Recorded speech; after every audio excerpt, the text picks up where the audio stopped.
গণেশায় নম গণেশায় নম গণেশ ওম বিষ্ণু বিষ্ণু প্রভুদিনী চল চেষ্টা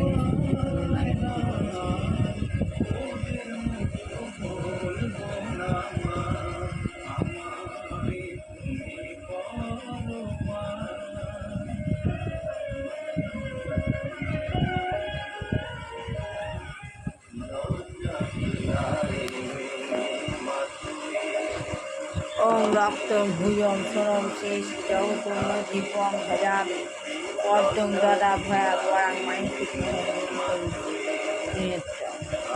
ওম গুম সাহা ওম গুম সাহা ওম গুম সাহা ওম বিষ্ণু বিষ্ণু পর্ব দিয়ে তোমার চরণ খ্রিস্টানে বহু নাই করতে করে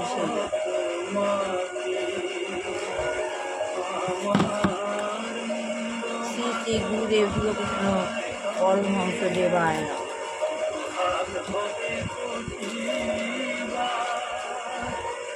গুরু গীতা গীতা গুরু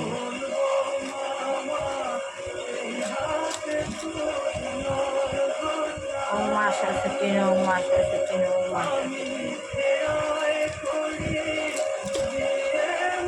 ওম লক্ষ্মী দেবায় ওম লক্ষ্মী দেবায় ওম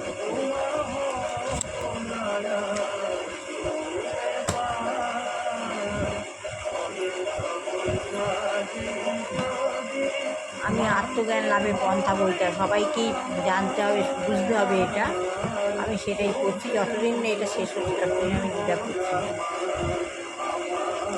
তাহলে ভগবানের সঙ্গে আমাদের কীভাবে কৃষ্ণের সঙ্গে কৃষ্ণপ্রেমী হয়ে উঠতে হবে।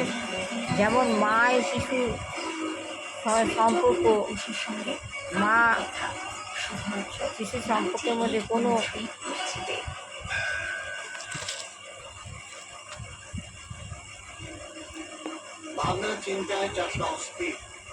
যেমন ভগবানের কাছে আমরা ভগবান প্রেমী হব, কিন্তু ভগবানের কাছে আমাদের কাছে কোনো দাবি থাকবে না।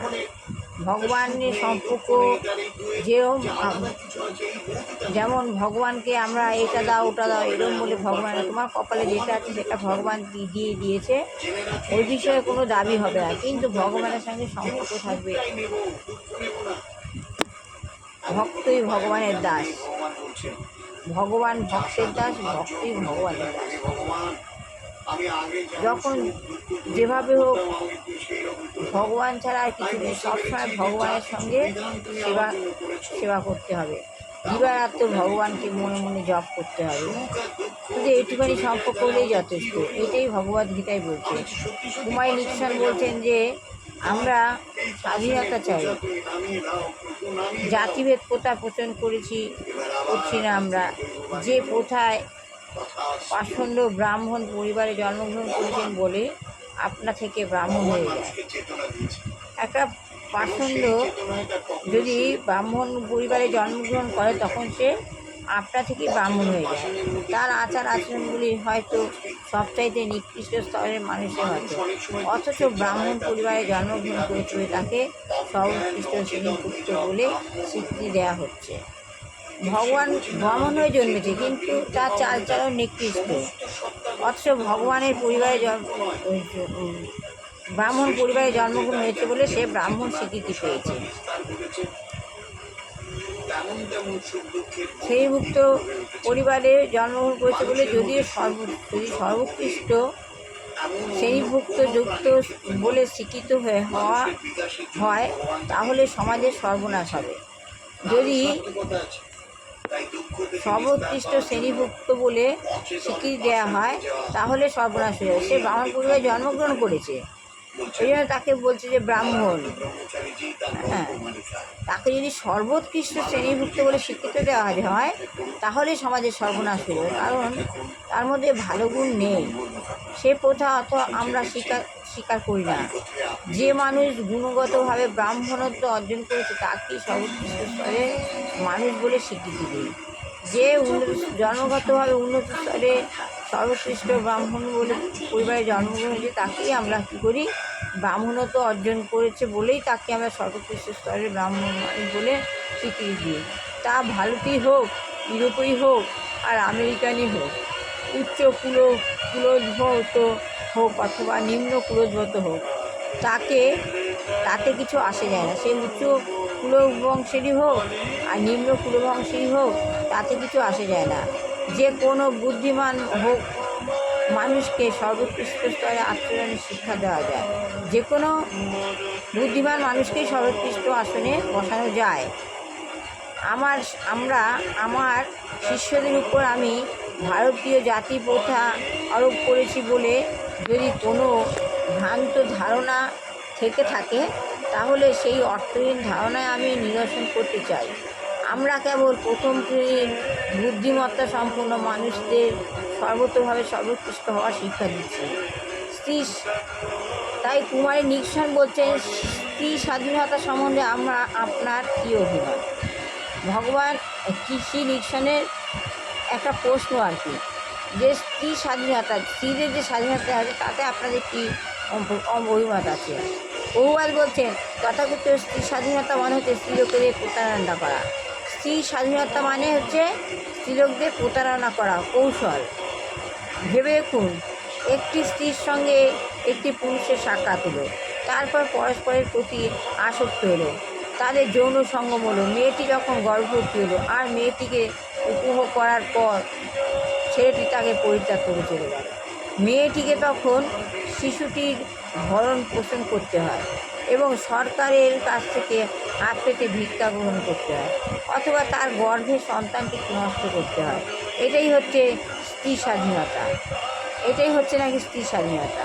তৎক্ষণাৎ ভারতবর্ষে মানুষ দারিদ্র্যগ্রস্ত হতে পারে, কিন্তু সেখানে স্ত্রীলোকেরা তাদের স্বামীর তত্ত্বাবধানে থাকে।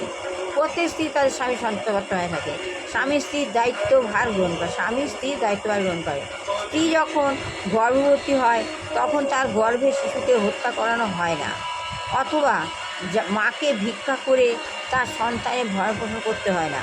তাহলে আসল স্বাধীনতাটি কোথায়? স্বামীর তত্ত্বাবধানে থাকা না 5 জনের ভোগের সামগ্রী হওয়া? তাহলে স্বাভাবিকভাবে আমাদের যখন বিয়ে হবে তখন যে আমার স্বামী হবে সেই আমার তত্ত্বাবধান আমি তার তত্ত্বাবধানেই থাকবো, আমার সন্তান তারই তত্ত্বাবধানে থাকবে। কিন্তু কোনো স্বামী যদি তার স্ত্রীকে বিয়ে করার পর গর্ভবতী হওয়ার পর সন্তান হওয়ার পর ছেড়ে দিয়ে চলে যায়, তাহলে কি সেখানে তার স্বাধীনতা থাকে? সেটা তো নিয়ম নয়। কুমারী নিক্সন তাই বলছেন পারমার্থিক জীবনে, সেই জন্যই উনি বলছেন যে 5 জনের ভোগের সামগ্রী হওয়া কি ঠিক? কুমারী পারমার্থিক জীবনে, কৃষ্ণ ভগবানের জীবনে কি স্ত্রীলোকেরা সাফল্য অর্জন করতে পারে? কুমারী নিক্সন বলছেন পারমার্থিক জীবনে, কৃষ্ণ ভগবানের জীবনে কি স্ত্রীলোকেরা সাফল্য অর্জন করতে পারে? শ্রী প্রভুপাদ বলছেন, আমরা স্ত্রী পুরুষদের মধ্যে বিভেদ দর্শন করি না, আমরা স্ত্রী এবং পুরুষদের সমানভাবে কৃষ্ণ ভাবনা দান করি।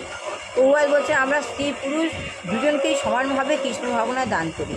আমরা স্ত্রী পুরুষ ধনী দরিদ্র সকলেরই স্বাগত জানাই, আমরা স্ত্রী পুরুষ সবাইকেই স্বাগত জানাই।